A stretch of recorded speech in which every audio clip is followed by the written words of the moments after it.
এখন দেখা যাচ্ছে একটি রাজনৈতিক দল উচ্চকক্ষ নিম্নকক্ষ উভয় ক্ষেত্রেই পিআর সিস্টেম চায়।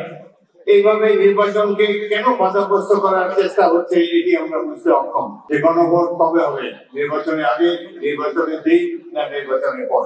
কিছুদিন আগে বর্তমান অন্তর্বর্তীকালীন সরকার ঘোষণা দিয়েছে ফেব্রুয়ারি মাসের প্রথমার্ধে নির্বাচন অনুষ্ঠিত হতে যাচ্ছে।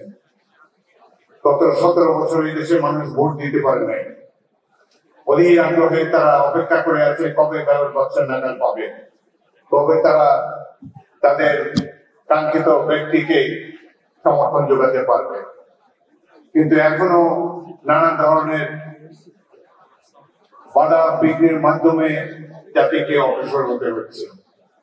সাধারণ মানুষ জিজ্ঞেস করে দেখা হলে যে নির্বাচন হবে কিনা। অনেক বাধা অতিক্রম হয়েছে।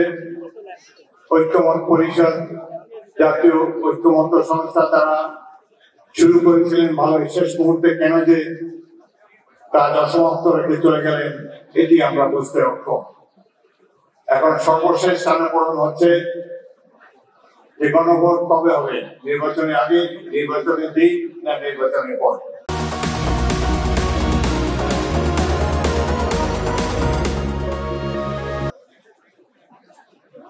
এখানে যারা অনেকেরই স্মরণে আছে পাকিস্তানের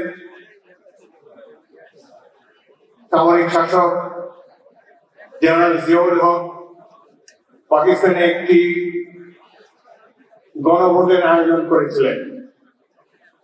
সেই গণভোটের প্রতিপাদ্য বিষয় ছিল জনগণকে বিবেচনা করতে বলা হয়েছে ইসলাম ধর্মের মূল নীতির প্রতি আপনার সমর্থন আছে। যদি উত্তর হ্যাঁ হয় তাহলে আগামী 5 বছরের জন্য আমি প্রেসিডেন্ট। এই ধরনের গণভোট এখন আশঙ্কা দেখা যাচ্ছে বাংলাদেশে কি ধরনের গণভোট হয়। 48টি সংবিধান সংশোধনের প্রপোজাল এই দেশের সাধারণ মানুষ কিভাবে ডিসাইড করবে ভোট কেন্দ্রে, তার কোন সুস্পষ্ট রূপরেখা এখনো আমরা পাইনি।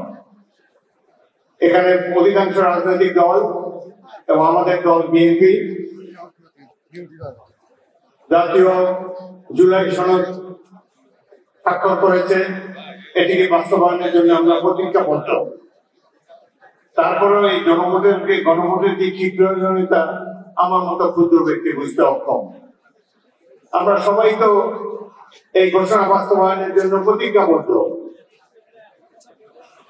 কেন আস্থা নেই রাজনৈতিক দলগুলোর উপরে? এখন কি অলিগার্কি হবে আগামী দেশে ডেমোক্রেসির বদলে? আমরা একটি সুষ্ঠু সাধারণ নির্বাচন দেখতে চাই। দেশের সাধারণ মানুষ অত ব্যয়বহুল বোঝে না, তারা ভোট কেন্দ্রে গিয়ে তাদের প্রতীক্ষিত, তাদের ঈপ্সিত ব্যক্তিকে তারা ভোট দিতে চায়।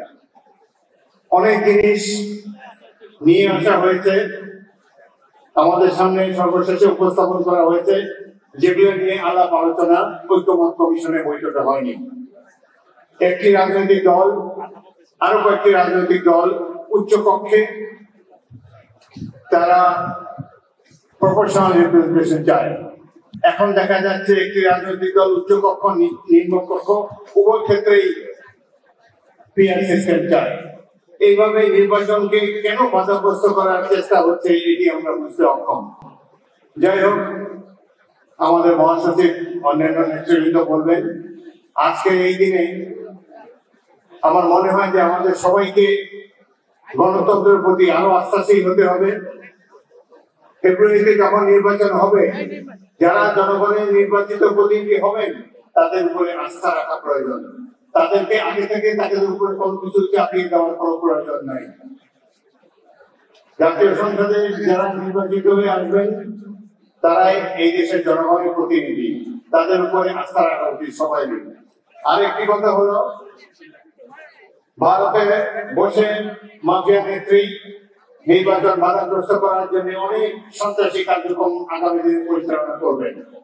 নানান ধরনের আহ্বান জানানো হবে। এদের কোনো দেশ নেই, দেশপ্রেম নেই, এর ক্ষমতা মানি লন্ডারিং ঘুম ছাড়া কোনো কিছু বুঝে না। তো আজকে এই দিনে এখানে সকল রাজনৈতিক দলের প্রতিনিধিরা উপস্থিত। আশা করি আমরা সবাই ঐক্যবদ্ধ ভাবে এই মাফিয়া নেত্রী আওয়ামী লীগের দুঃশাসনকে আগামী দিনে প্রতিরোধ করার জন্য ঐক্যবদ্ধভাবে রাজপথে সংগ্রাম করব।